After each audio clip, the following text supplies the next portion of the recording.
Hello, fantasy NBA fans. I'm going to try and get a little more efficient on this. I didn't have as busy a Monday this week, so I was able to do better on my notes. And yeah, try not to keep you guys occupied, on this stuff for too long and just get straight to the point.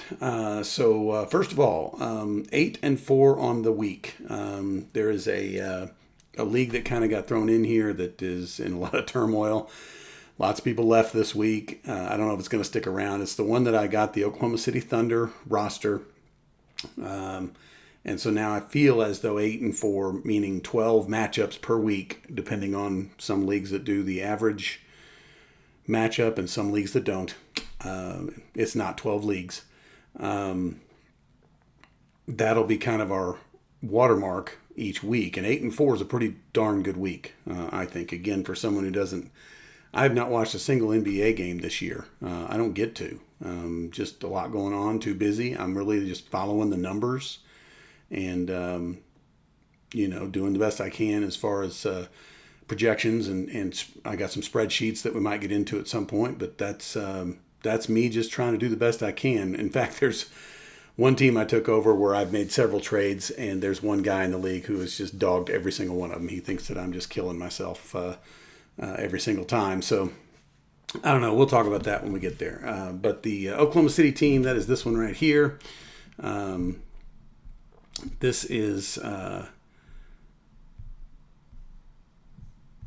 guess I have to access my roster this way. So what I've inherited, or what I've chosen really, is the Oklahoma City roster. And so I have every Oklahoma City player. I did pick up a couple of free agents. I got Dinwiddie and Bufkin, who are not currently on teams, but I think might end up being on teams. So I grabbed those off the waiver wire. And then Markovic, who is not really assigned to a team as of now, and he's definitely a developmental guy. So I got a few pieces, but mostly we're just dealing with straight Oklahoma City Thunder. And one of the things I had happened this week was there was a lot of injuries, and so I was really having to jump back and forth between players. And the beauty of not trading everyone away, which is some people's strategy, and just keeping your roster, number one, if it's Oklahoma City, it's deep. They've got a lot of talent, and they're all very young. So what's the point, really, in getting rid of people? But the hard part is, relying on projections and who you think is going to do well when another player's out, like Chet Holmgren or whoever. So just know this team is 2-0. We did have 4 weeks or 4 matchups where we called them ties because we hadn't started yet. We are 5th in the standings. We were 5th in total points this week. We did miss out on some because of those injuries and those swap backs and forths and stuff like that. I even put in a guy who scored -4. And, if you know that's going to happen, you just leave the spot blank and take a 0. But didn't end up hurting us too bad. Just real quick, Hartenstein, out of all my teams, made the top at his position in a league. So I got him 52 points this week, and that was, really kind of the anchor to my whole week, was Hartenstein doing really, really well. I did cut Luis, Luis. He got waived by the Celtics, and I don't know where he's going to land, and I needed the taxi spot because I wanted to put Youngblood there, so I did cut somebody this week. We are favored this week to win against the Spurs, only by 2%, so that's probably going to fluctuate back and forth. But I can tell you managing this team is moderately easier just because, number one, every single player plays the same night. So there are nights throughout the week where you don't have to really worry about it, which is kind of nice. You just follow in the Thunder schedule. So Oklahoma City 2-0 and looking in pretty good shape because it's Oklahoma City. Let's look at the next team here just on the list. This, I believe, is going to be the Detroit Pistons. So same deal. I ended up getting the Detroit Piston roster. We are 4th in the standings. We are 2-1. And we are 4th in total points this week, and we did not miss many points. We were pretty efficient, so that works. We are favored to win this week, and and I don't put a whole lot of stock in that because who knows if the other guy has even set his lineup or whatever. But we are favored to win, which I think is a good, a watermark, kind of where you know where you stand. Couple of nice surprises. I put a $21 waiver on Sion James, and he has been in my lineup. In fact, it looks like he's in my starting lineup right now. So nice little waiver pickup there, and he's contributing, and that's about all we can say on that. This team absolutely just needs to have Ivy come off of the injured reserve. I need that guy come back. I need him to be who he is supposed to be, and he's not. This is not the only team I'm waiting on him.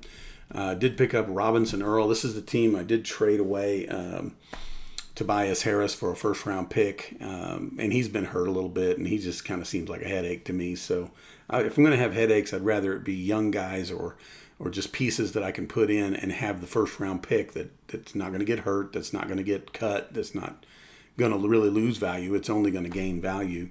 And assuming that team, doesn't win the whole thing, it's definitely going to be not the worst first-round pick ever. So this team, that's the only trade I've made, and I got some young pieces here. So I just got to kind of watch these Pistons, and again, same sort of deal. I don't have to watch them every single night, or at least watch this roster every single night, because when the Pistons aren't on, I really don't have to worry about it much, except for James, who plays for Charlotte. So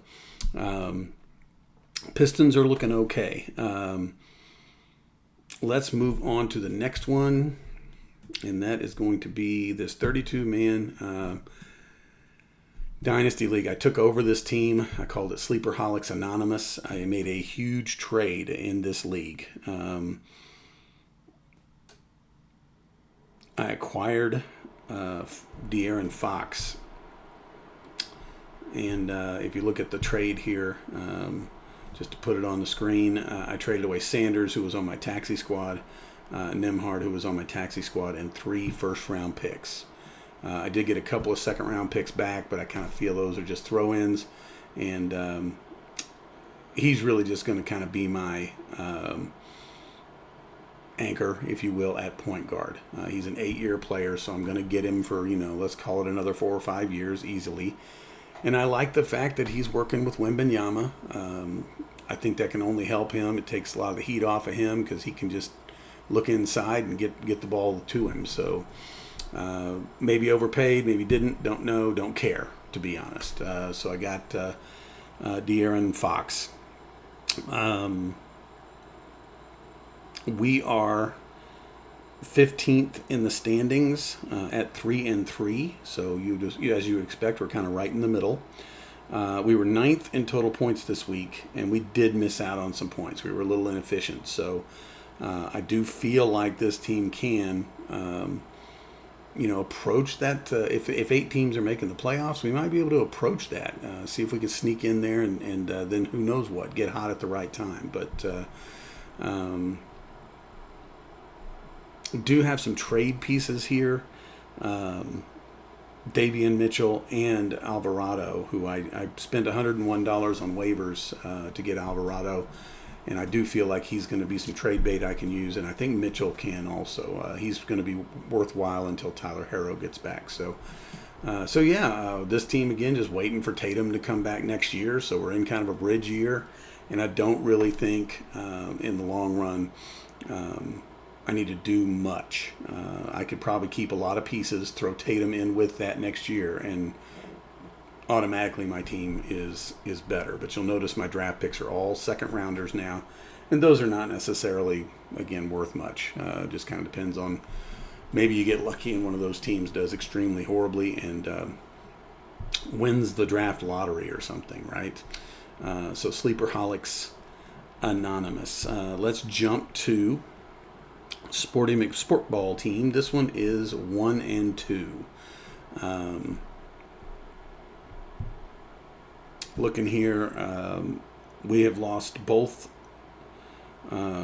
games to probable playoff teams. So I feel like we got a little bit of a schedule winch going here. This is another team that I just took over. I did get to kind of pick this one among like 3 choices, and I did pick it because it had some really young talent. Again, Coward is awesome. Murray Boyles is awesome. Both those guys are rookies. I did trade Levine. I can't remember if I talked about that in the last video, but I got Kevin Porter. He's going to be out for about a month, but when he comes back, I feel like that's going to even out that trade a lot. I also ended up with Fontecchio in that trade, and he's now in my lineup, which I find to be kind of cool.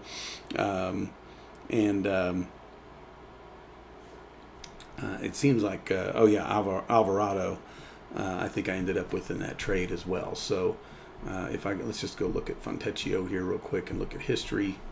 I traded Levine and Williams. I got Porter, Alvarado, Fontecchio. I got a first and 2 seconds. Again, the seconds don't really mean much.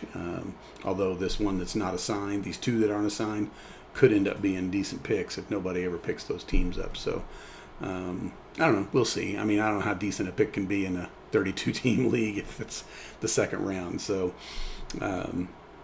Fontecchio is someone who I'd had actually in my longest running team, and I did cut him this year. And of course, since I've cut him, he's done pretty well. So I was kind of glad to at least get him back as a diversification of risk asset, if anything else. Larry Nance, center, just picked him up off the wire, and that's been a little bit of a problem. I need some bigs. I really wish Murray Boyles was eligible at center. I think that would help me a lot, but he has not been eligible at center. I do have Cisco here, and he's meh. But here's Porter, who I need to come back, and that's going to be at least a month. So you'll be hearing me say this for about 4 weeks until we can get Porter back. But notice the draft capital that has been accumulated here. 4 firsts here, 2 here, and 2 here. So that is 8 first-round picks, and we'll kind of see where all that leads us. I do feel like we've got a lot of youth on this team, and there's some potential there. Anything else? This team is 25th in the standings. We are 22nd in total points, so we're not doing that great. We are projected to lose by a huge margin to the 20th place team, and I don't really understand why. I think in the long run, this one again is just kind of a long-term rebuild. And Levine being as old as he is, by the time this team comes around, I don't know that he'd be worth hanging on to. I think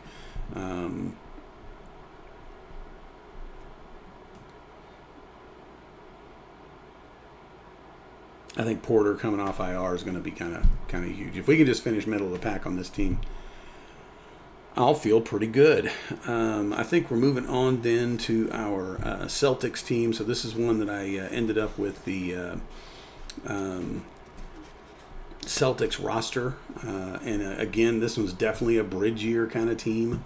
I've stuck with my roster. I have to turn down a lot of teams, a lot of trade offers for this people on this team, but I've been pretty much just hanging on to them. This is the first team out of the ones we've talked about where on the weekly report I actually ended up with a worst pick. I've been doing perfect on the best picks, picking the right players and picking the right points to lock and that sort of thing. This one was one I missed on one. So that was a little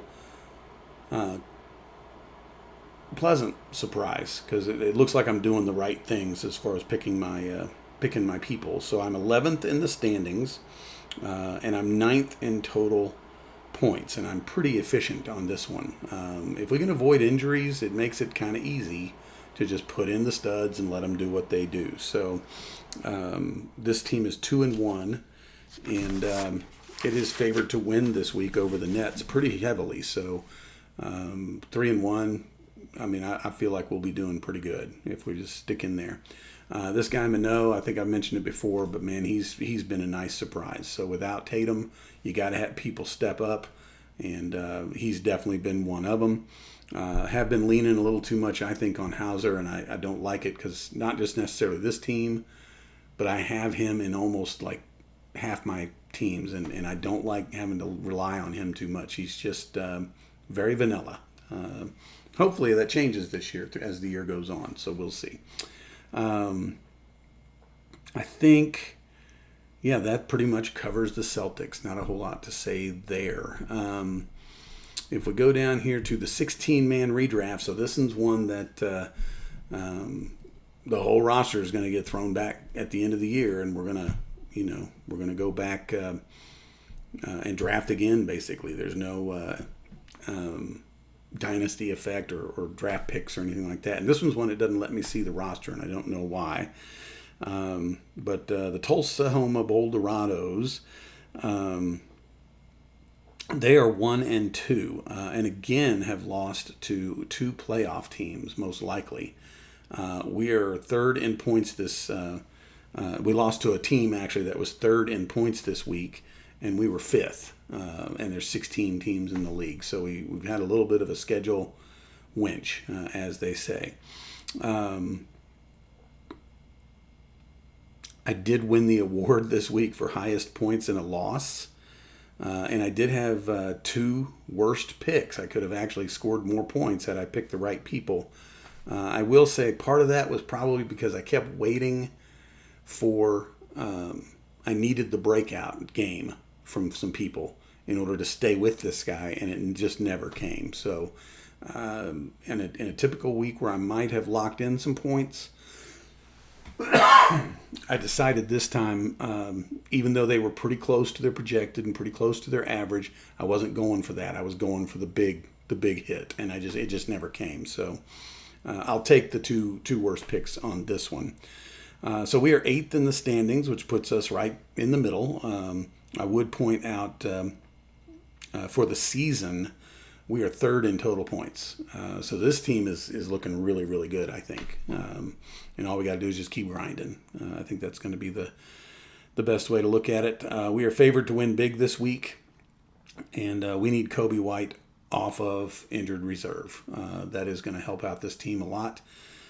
So with it being a redraft, I don't plan on too many trades. I think we're going to probably be okay if we just hang in there. So that's what we're going to do. Midnight Society, this is the 14-team league that I have been in the longest, and I took over a really, really bad team. This is season 5 for them, and I think this is maybe I've been in at the end of this season, I will have been in it 3.5, something like that. We did beat our opponent this week, but we did not beat the league average, which was a little disappointing. So last week, we beat the average, but we lost to our opponent. I would really like to have gotten back to 500. If I get this team to 500, that's going to be a pretty big win.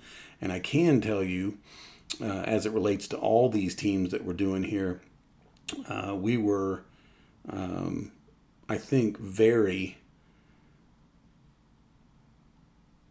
inefficient. We left a lot of points on the bench. And this one's a little tough to figure out because my bench is actually pretty deep.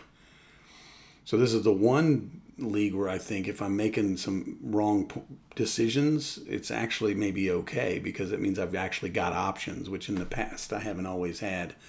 This is also the only league that I have where you have to start your player before the game starts and pick that player before the game starts. So you don't get to see how it goes and then go back and pick the points if you want them. And that makes this one very difficult. It is much more difficult to figure this one out than it is other leagues. So I think this one's also one where if you're not watching games, which again I'm not in a lot of cases, it makes it a lot more tricky to know. If you're just going by projections, man, I don't know how good the projections really are. So anyway, we beat DHC. This is a guy who's been trading away everybody. He's planning on a full-on rebuild, I think. And so that's where he's at. I do get to have Suggs this week. Well, I thought I did, but now it looks like he's out, so who knows. This Rollins guy has been a really cool surprise. I got him off the waiver wire, and that's again because of the Porter situation. Love Edgecombe, love White, traded for him. Jarris Walker, thank goodness. I picked him. He's one of my draft picks. And he's finally coming through. He's not huge, but he's steady, and I like it. Aaron Gordon has been a superstar this year. I've tried to trade him for 3 years, and now I'm just decided I'm going to hang on to him, maybe until he retires. The dude is a warrior. Hauser again, don't love it, but we'll keep him in there. Not starting centers in my utility spots, and I really thought I would. Keita has been a nice surprise.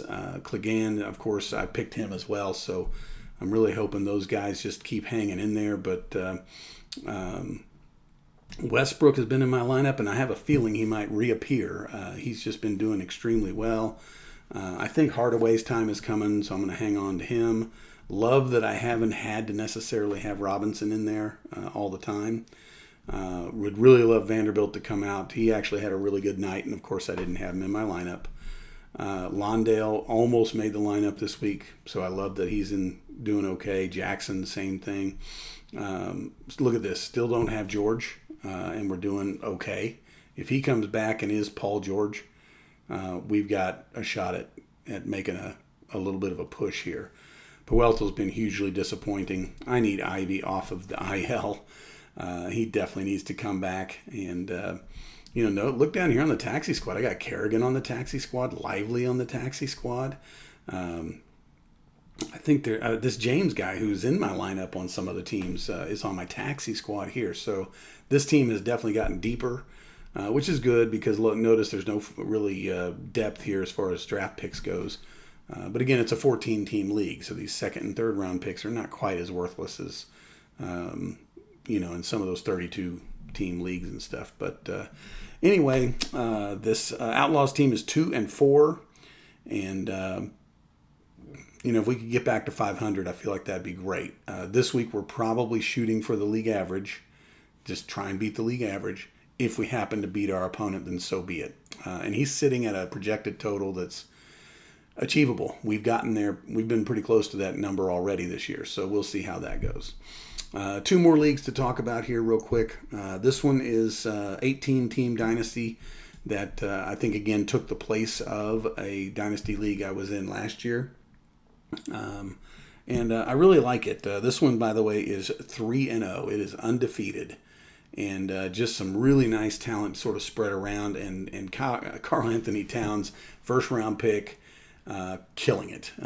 Just having that guy to depend on is awesome. Love that Filipowski is coming on. He's a young guy that I think is going to be really cool. Murray was a great pick when I got him. I also loaded again up on these Boston guards, even though this was not a Celtics roster that I inherited. I just wanted all three of those guys, and that way I'm kind of handcuffed and covered if somebody ends up hurt or whatever. I did pick up this Maluak guy from Phoenix off the waiver wire. There's no fab, so you just get it based on position. And I don't have a taxi spot. I do have an empty one, but I can't put him on there because the deadline on this league is passed. So he's going to be hard to hang on to. But that was a neat little rookie piece that I got to add for basically nothing.